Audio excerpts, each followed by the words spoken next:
2 நாளைக்கு முன்னாடி எதேர்ச்சையா திரும்பியும் போக வேண்டிய சூழ்நிலை வந்துச்சு. அப்பதான் நிச்சயமா இன்னைக்கு கோட்டைக்குள்ள போகணும்னு போனாங்க.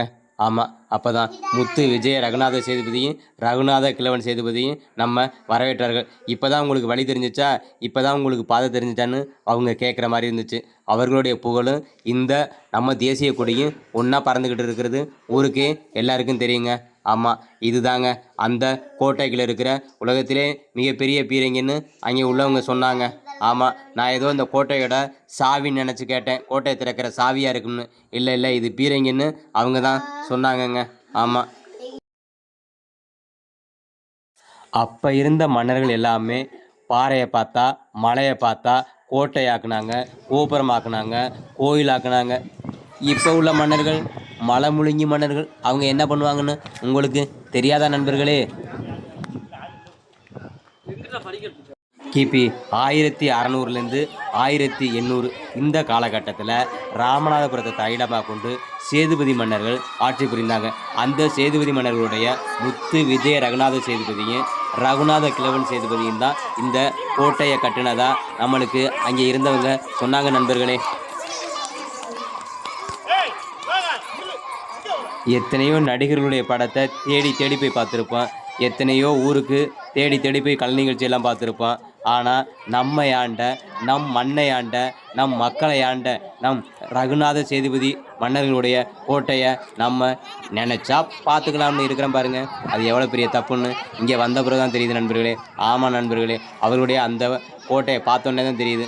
ஆமாம், அந்த கோட்டைக்குள்ள அவர்களுடைய ஆத்மா, அவர்களுடைய மனசு, அவர்களுடைய எண்ணங்கள், அவர்களுடைய அந்த ராஜதந்திரம் எல்லாமே அந்த கோட்டைக்குள்ள போனால் உங்களுக்கு நிச்சயம் தெரியும். பக்கத்தில் இருக்கிறவங்க நிச்சயம் இனிமேயும் மிஸ் பண்ணாமல் சீக்கிரம் வந்து நம்ம ரகுநாத சேதுபதியோட கோட்டையை பாருங்கள். அது அவருக்கான கோட்டை மட்டும் இல்லை, இது நமக்கான கோட்டையும் தான். நம்ம பெருமையை பற்றி பேசுகிற இந்த கோட்டையை சீக்கிரம் எல்லாரும் பார்க்க வாருங்கள் வாருங்கள். இந்த திருமயங்கோட்டை, இந்த முத்து விஜய ரகுநாத கிழவன் சேதுபதியோட இந்த கோட்டை புகைப்பட கலைஞர்களுக்கு அல்ல குறையாத பொக்கிஷங்க.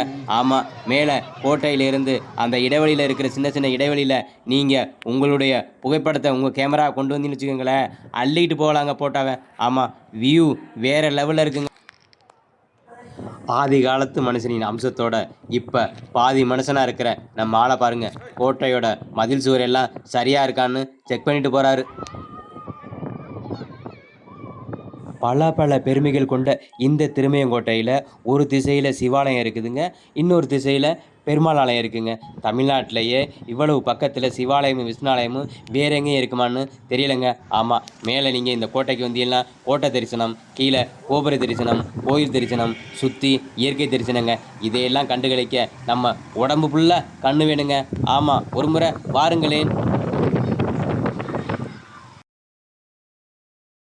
மனிதர் உணர்ந்து கொள்ள இது மனித காதல் அல்ல, அதைவிட இரும்பை போல் வலிமையானது, பூவை போல் மென்மையானது, இந்த பாறையை போல் அழிவில்லாதது, இந்த கோட்டையை போல் என்றும் பெருமை பெறக்கூடியதுன்னு தங்களுடைய காதலை, தங்களுடைய பெயர்களை இங்கே சில காதலர்கள் பச்சை குத்தி வச்சிருக்காங்க.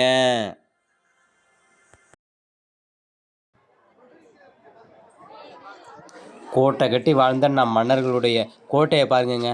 ஆமாம், இன்றைக்கி நாம் இதை ஒரு சுற்றுலா தலமாக பார்த்துட்டு போகலாம். ஆனால் நல்லா காது கொடுத்து கேட்டால், நல்லா கண் கொடுத்து பார்த்தா இது வீரத்தின் அடையாளம்ங்க. ஆமாம், இந்த கோட்டையை சுற்றி இருக்கிற ஒவ்வொரு மதில் சுவரும் வீரத்தின் அடையாளம். நம் மன்னர்களுடைய, நம் வீரர்களுடைய, நம் மக்களுடைய ஒட்டுமொத்த வீரத்தின் அடையாளம், வீரத்தின் பிறப்பிடம், வீரத்தின் அங்கீகாரம் தாங்க இந்த கோட்டை. ஆமாங்க, இன்றைக்கி ஒரு மனிதனோட உயர்வுக்கு படிப்பு இருக்குது, பள்ளிக்கூடம் இருக்குது, கல்வி இருக்குது, கல்லூரி இருக்குது, இன்னும் இதையும் தாண்டி போனால் கூகுள் வேறு இருக்குது. ஆமாம், எதையும் தேடி எடுத்துக்கலாம், பார்த்துக்கலாம். ஆனால் அன்னைக்கு அந்த காலகட்டத்தில் என்ன இருந்துச்சு? அனுபவ அறிவுங்க. ஆமாம், அந்த அனுபவ அறிவில் விளைந்தது தாங்க கல்லணை, தஞ்சை பெரிய கோயில், இந்த மாதிரியான கோட்டை. நாங்கள் கோட்டைக்குள்ளே போகும்போதே ஒரு 5-6 பள்ளிக்கூடத்து பிள்ளைங்க வந்திருந்தாங்கங்க. அதுக்கு பிறகு பள்ளிக்கூடத்து பிள்ளைங்க வேணும் வந்துக்கிட்டே இருந்துச்சு. பிள்ளைங்க மேலே வந்துக்கிட்டே இருந்தாங்க. எனக்கு அப்போ இதுதாங்க தோணுச்சு. ஆமாம், நம் மன்னர்களே, ஆண்ட மன்னர்களே, இனி ஆளப்போகும் மன்னர்கள் வந்து பார்த்து வாழ்த்து பெற்று ஆசீர்வாதம் பெற்று போவதற்காக வந்திருக்கிறார்கள் என்றுதான் எனக்கு தோன்றியதுங்க.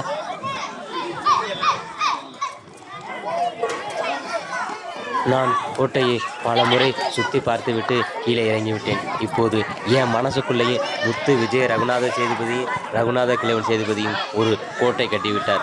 நீங்களும் பார்க்காமல் இருந்தால் ஒருமுறை போய் பார்த்து வாருங்கள். நிச்சயம் உங்கள் மனதிலும் நம் மன்னர், நம்மை ஆண்ட மன்னர், நம் மண்ணை ஆண்ட, நம் மக்களை ஆண்ட வீரத்தின் அடையாளமாய் இருந்த நம் முத்து விஜய ரகுநாத சேதுபதியும் ரகுநாத கிழவன் சேதுபதியும் உங்கள் மனதிலும் ஒரு கோட்டை கட்டுவார். அவருடைய பெருமையும் அவருடைய வீரமும் நமது தேசிய கொடியைப் போல் எல்லோருடைய மனங்களிலும் உயர்ந்து பட்டொலி வீசி பறக்கும். தமிழ் மண்ணுக்கும் தமிழ் வீரத்துக்கும் என்றும் உயர்வுதான், உயர்வுதான்.